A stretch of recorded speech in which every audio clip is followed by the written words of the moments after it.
So as I've stated in my last few videos, I've been waiting until pretty much the last minute to make them, and there is really only one benefit to doing that, and that is that I get to use natural lighting. I can just open the blinds and then use the lighting from outside, which is the best lighting that you can use because it's very uniform, it's very bright, you don't have to have anything turned on, and it's just the best lighting that you can possibly use. However, today it is surprisingly very cloudy in Long Beach, and I'm not sure that the lighting is as good as it normally would be, but it's still looking relatively well, so I guess that's still a good thing. Anyway, roll the thing.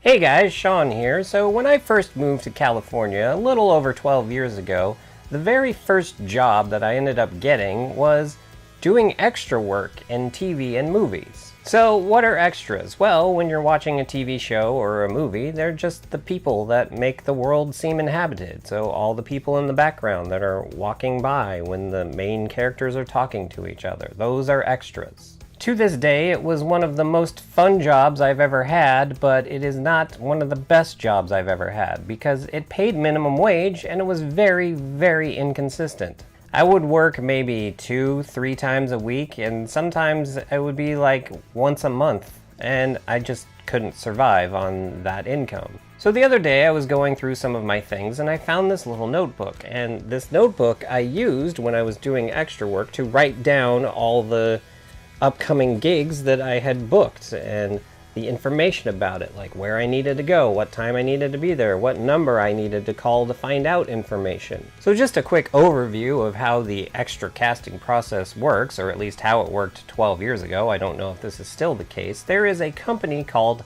Central Casting. You may have heard the term straight out of Central Casting before, and basically what this term means is, like, if you see someone doing a job and they look like they would have been cast in a movie for that job, then that's what that means. You would say, like, wow, that person is straight out of Central Casting. Like if you saw a police officer, you know, with a mustache and just a square jaw and everything, and just what you would expect a police officer to look like after seeing movies and television shows, then you're like, that guy is straight out of Central Casting. But I'll be honest, I never really heard that phrase until I moved to California, and then I started hearing it all the time. But I wouldn't be surprised if that phrase hasn't made it outside of California, because it's very inside baseball. Inside baseball, another term that maybe I will explain some other day. So basically how it works is you go down to Central Casting, and I think you pay them $50 or something like that, and then they take your picture, and then every day you call their hotline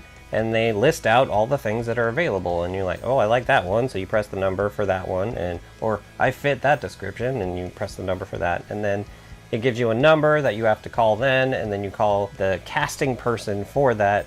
You call their voicemail, and you just leave your name, and then they will call you back and be like, okay, you're booked, or something like that. At least I think that's how it works, because I don't know for sure, because I signed up for something that's known as a calling agency. This is a side company that for a monthly fee will make those calls for you. And since they're a company that works with Central Casting every day and, you know, has connections with them and all that, they are more likely to get you a job.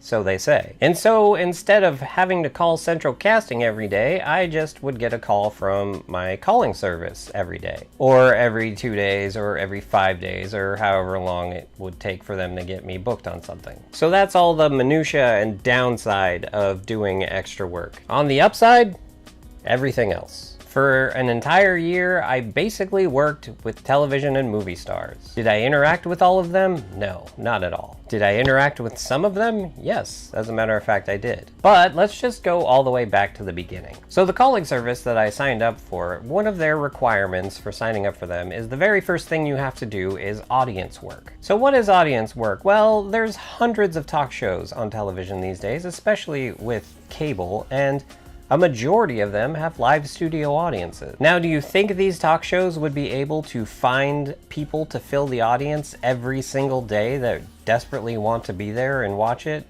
No, that's not possible, especially in LA, where people are very fickle when it comes to going to events and watching them. Anytime you hear any musician or comedian talking about selling tickets around the world, they always say LA is one of the hardest places to sell out a show at because people just don't want to go to shows. They want to put on shows themselves, so they don't really care about going to shows. And so for that reason, talk shows need to hire people to be in the audience. And so that was my first foray into doing extra work. I was in the audience for a show called, I think, Soap Talk, which was on the Soap Opera Network. It was hosted by Lisa Rinna, who I knew of, and Ty Treadway, whose name I just had to look up on IMDb, because I did not remember who the male co-host of the show was. Basically, they would talk about soap operas and then bring out actors from soap operas, and that was the whole point of the show. One of the guests was Corbin Burnson, who I had known of from LA Law, and then the other guest was Marissa Jarrett Winokur, who was in the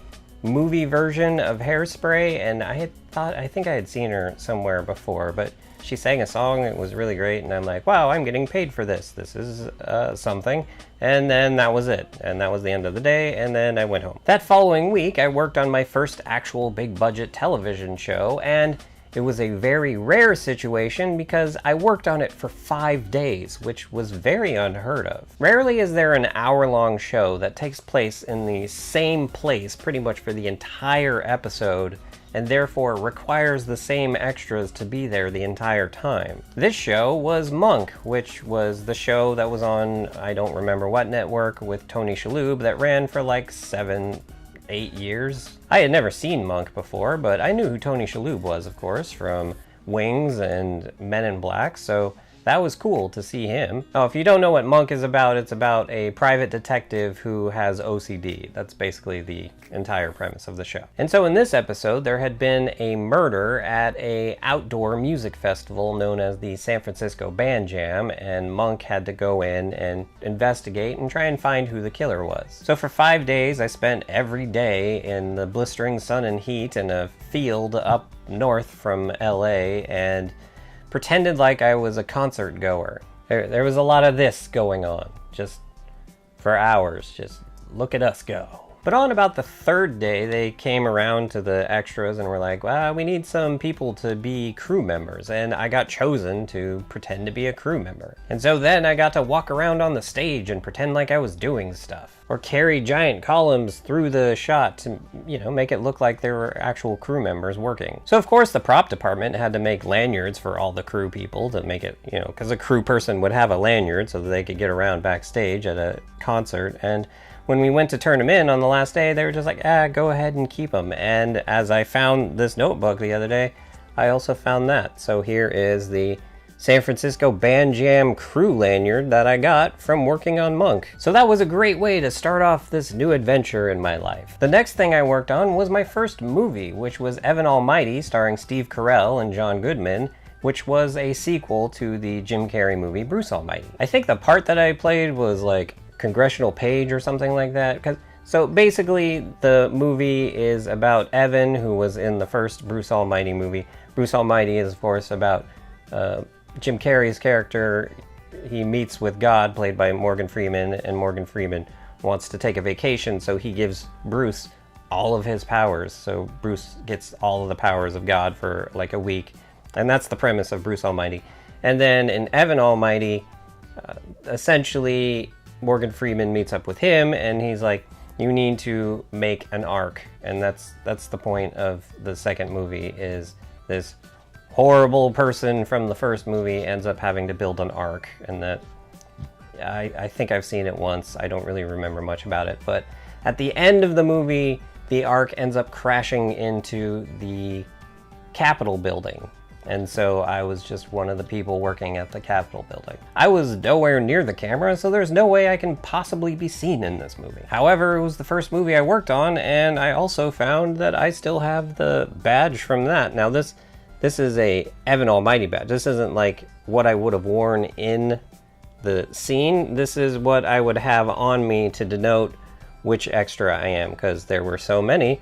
As you can see here, I was extra 264, so there was at least 264 extras in this scene. So that was the first movie I worked on, which was such a great experience, and then from that point I worked on all sorts of TV shows and movies, which I'm not going to go through each one individually because then this video would be 3 hours long, plus I don't remember details about all of them. I did do some more audience work here and there, including the Greg Behrendt show, which Greg Behrendt is a comedian that wrote a book called He's Just Not That Into You, and then Oprah became all obsessed with him, and then he became like a huge thing for a while because of that, and he had his own talk show, morning talk show, and I always liked him as a comedian, so that was cool to see that. And then I did audience work for Deal or No Deal, which was fantastic because I loved Deal or No Deal, although not as exciting when you're there because there's not all the sound effects and everything. And that was the first time I learned about thunderclappers. There are special people that are hired because they can clap really loud.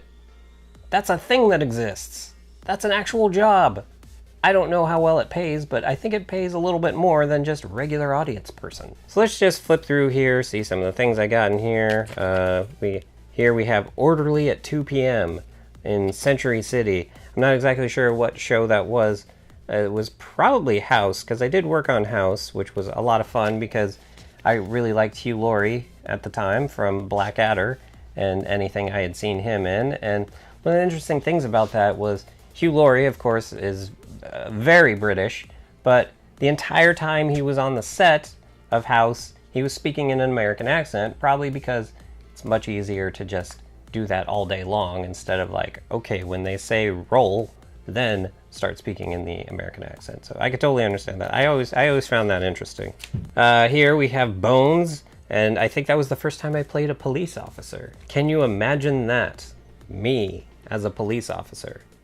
I would not be considered straight out of Central Casting, even though technically I was straight out of Central Casting. Next up is Writer's Assistant. Now, I'm pretty sure that was on Studio 60 on the Sunset Strip, which was an Aaron Sorkin show that was essentially the dramatic version of what goes on behind the scenes of a Saturday Night Live type TV show. What was really weird was that, so NBC released 2 shows in the same season that were essentially the same idea. There was Studio 60 on the Sunset Strip and 30 Rock. And Studio 60 was the dramatic version of this, and 30 Rock was the comedic version of this. Well, Studio 60 only lasted 1 season. 30 Rock, I think, lasted 8 or 9. Might be because it was a little bit more about NBC, and that might have been the reason. Anyone who ever watched Studio 60 really liked it, and working on it was great too, because Matthew Perry was the star along with Brad Whitford and Steven Weber, and it was just always so much fun to work on. I really liked working on it, but it just didn't last. Here we have Lincoln Heights, where I was a churchgoer. That, I don't understand how I got that. That I did not fit in on that.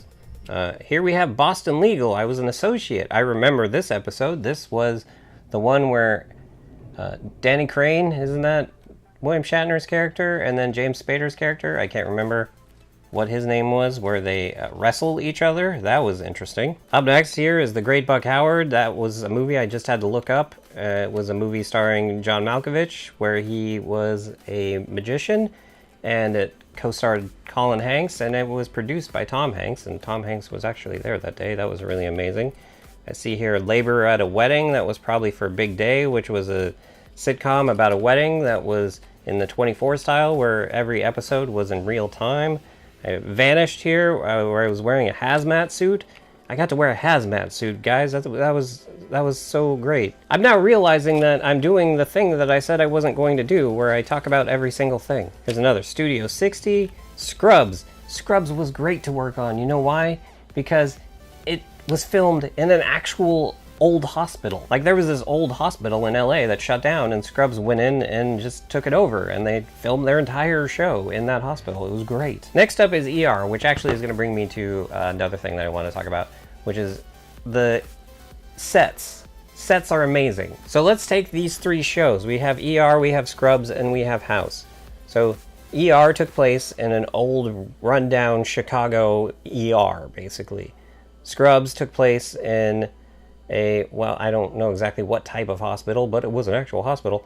And then House was in a state-of-the-art, like high-tech teaching hospital at a prestigious university. And when you walk onto these sets, it's just so amazing because you essentially walk into the real thing. Well, in Scrub's case, you actually were walking into the real thing, but like ER and House, you walk into these sets and it's just like, I'm in a hospital right now. This is really crazy. Well, except for the fact that there's no roof because they have to have no roof so they can have the stage lights, but it's just, set building is so amazing. I could go on for hours about set building and how amazing set builders are, and I just don't think they get the credit that they deserve. Next up is Shark, of course, was James Woods' show.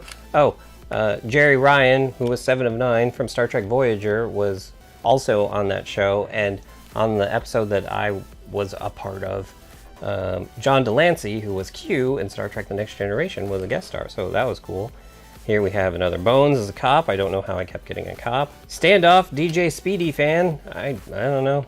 I don't remember that at all. Here we have Great Buck Howard again, and only remember the first time doing Great Buck Howard. Criminal Minds, where I was at a high school soccer game.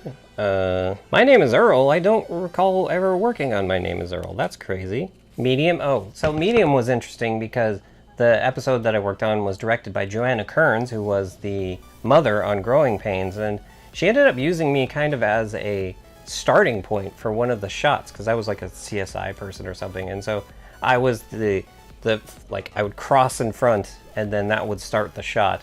I never actually watched the episode, so I don't know if I was actually seen or not, but at one point she did call me her guy. Daybreak, which starred Taye Diggs, I don't really remember too much about it. I think that was also in real time or something like that. There was some sort of thing about Daybreak. NCIS was interesting because where NCIS records is way north of LA, like past Magic Mountain, and if you're not from LA, you don't realize how far that is, but that's really far. ER, photo double, Ben.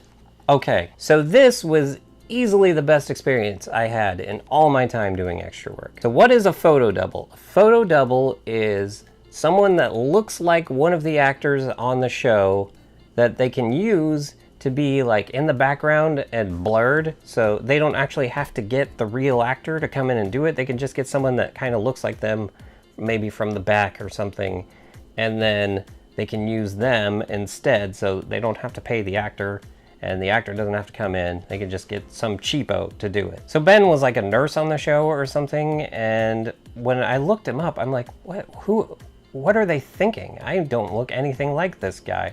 And then when I got there, I got to go into hair and makeup for the first time ever, and that was really cool. And then when I walked in, they were like, this is the guy that they hired to be the photo double? And they just like kept like, this is crazy. He looked at, and then eventually one of the hair ladies was like, okay, well, let's stop, like, this isn't this guy's fault, so stop being all like critical of him. And I thought that was really nice of her to say that, because I'm just like, it's not like I was like, hey, look at me, I'm Ben. And so that was really nice of her to say that. So essentially there was something going on in the actual ER, and then I was in the next room with another patient just standing over them, and that was the whole thing. And then I never got called back to do that again. But I did end up getting paid more for that, and I got a little bit more prestige that day. You know what? This could be multiple videos, at least 2. So I'm gonna call this off here. We're gonna do more of this down the line. So one of the things that keeps distracting, if you see me keep looking down, it's because this book is old and leather and it's shedding and it just keeps getting on the table. So it's just like, ugh. And that's what keeps distracting me. So I gotta remember to stop doing that. So anyway, I had some other things that I found with the lanyard from the San Francisco Band Jam that I was gonna talk about, but this video has just become so long to begin with, so I'm going to just talk about them in another video. It might be next week, it might be the week after, who knows when it'll be. But yeah, I might even cut out some of the things I talked about in this video that you won't even know about, and I'll just talk about them in a later video. This is a very lucrative topic that I could have been talking about for months, but I didn't find the notebook until this weekend, and all the stuff that I stole from... Okay, no, I didn't steal these things from... well, actually... The 2 other things I have to talk about, I guess I technically did steal them. but it's statute of limitations. The show doesn't exist anymore, so it's not a big deal. But anyway, that's going to do it for this week's video. If you like this video, go ahead and hit the like button, and if you'd like to see more of the crazy crap that goes on around here, including the continuation of my adventures in extra work in TV and movies, go ahead and hit the subscribe button. And if you'd like to help support the crazy crap that goes on around here, go ahead and hit up my Patreon. And with that, have a good however long it is until you watch my next video.